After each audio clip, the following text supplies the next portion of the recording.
Fear, then, is not merely an instinctive reaction, but an emotion shaped by the experiences, beliefs, and perceptions we've accumulated over a lifetime. It can arise from intense moments that left deep marks, a harsh criticism, a mistake with consequences, or even the unknown that leads us to imagine the worst. It's as if our mind creates negative scenarios in advance, projecting risks that are often not real. This subjective fear goes beyond a physical reflex. It becomes a psychological barrier that silently influences decisions and limits our potential. For instance, the fear of failure may cause us to abandon plans before even trying. The fear of rejection prevents us from sharing ideas, and the fear of change keeps us stuck in situations that don't make us happy. As a result, fear becomes a force that, if left unchallenged, leads us down safer, yet often more limited paths. By understanding this process, we can see that fear is both a natural reflex and a creation of our mind. Thus, the first step in dealing with it is to recognize when it is truly necessary and when it is simply restricting our growth. Fear acts as a hidden force, shaping our actions so subtly that we often don't realize how much it influences us. It appears as an inner voice that questions our abilities, casts doubt on our ideas, and above all, makes us see risks where there might be none. Imagine you're about to embark on a new project or enter a challenging situation.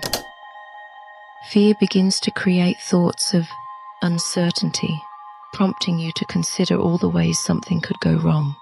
This process not only makes us hesitate, but can also lead to complete paralysis. Instead of seeing possibilities for growth and learning, we start focusing on obstacles and dangers, and gradually, fear convinces us to avoid any situation that demands boldness or exposure. In some cases, it leads us to choose the safer path, where the risk of failure or judgment is lower, but where there are also fewer chances for innovation and personal development.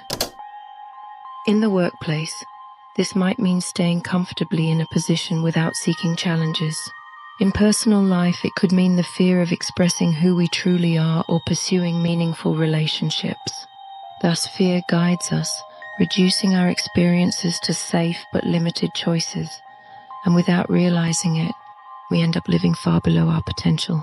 Recognizing this subtle influence of fear is the first step toward regaining control and gradually freeing ourselves from this invisible barrier that prevents us from exploring what lies beyond the familiar. To begin controlling fear, the first step is to identify it and understand its roots. Often our fears are reflections of past experiences, critical remarks we've heard, or even patterns absorbed from society. These fears can be so deeply ingrained that they influence our daily decisions without us realizing it. A common example is the fear of failure. A past experience, like a failure or external judgment, may have left lasting marks that resurface every time you consider trying something new. Identifying this fear is crucial because by naming it, it loses some of its power. Asking yourself questions can be a powerful tool. Why do I feel this fear? Where does it come from? Is it based on a real threat or just a creation of my mind? This process of self-inquiry brings clarity about what truly motivates the fear, helping you discern if it's valid or just a mental projection. A helpful practice for this is keeping a journal, noting each situation that brings discomfort or anxiety and exploring its possible causes. Beyond naming your fears, try analyzing them more deeply. Notice if they are rational, based on real risks, or if they have been amplified by limiting beliefs. The more you understand and acknowledge your fears, the more prepared you become to confront them and eventually dissolve them, preventing them from continuing to limit your potential. It may seem like a daunting task, but it is an essential step to regain control over your life and decisions. The first step in this process is to recognize that fear, although powerful, does not have to dictate your actions. An effective approach is the gradual exposure technique, which involves facing your fears in a controlled and progressive manner. For example, if you fear public speaking, start by sharing your ideas in small groups or even practicing in front of a mirror. This allows you to experience the situation in a safe environment, reducing the intensity of the fear with each attempt.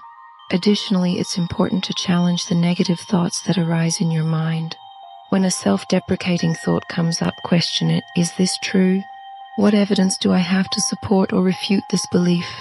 This self-analysis helps dismantle the negative narratives that fuel the fear. Another powerful strategy is to visualize success. Before facing a fear-inducing situation, take time to imagine yourself succeeding and experiencing the positive feelings that come with it. This technique not only boosts your confidence, but also helps create a new mental pattern regarding what you are about to face. Lastly, do not underestimate the power of social support. Sharing your fears with friends or mentors can provide new perspectives and encouragement, as well as create a safe space for vulnerability.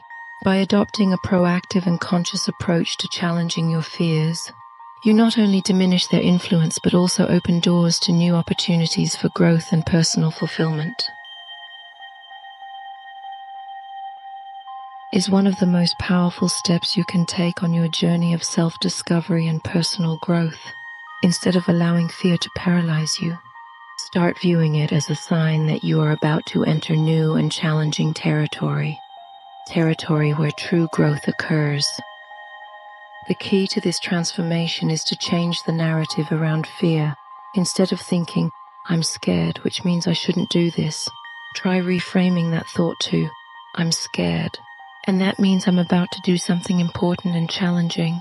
This simple shift in perspective can open doors to new possibilities. To begin this transformation, make a list of your fears and next to each one, write down how you can use them as fuel for action. For example, if you fear rejection, use that feeling to drive you to seek constructive feedback that can help you improve. Additionally, set specific and challenging goals that allow you to act despite your fear. When you commit to achieving a meaningful goal, fear begins to seem less threatening, turning into a motivator that pushes you out of your comfort zone. Adopting a growth mindset, which views fear as an opportunity to learn, experiment, and expand your limits, is essential. Finally, celebrate each small victory along the way. Every time you challenge yourself and overcome a fear, even gradually, it not only boosts your self-confidence but also solidifies the idea that fear can be an ally rather than an enemy. Over time, this continuous practice transforms not only your relationship with fear, but also the way you live your life, fostering a positive cycle of courage, motivation, and achievements.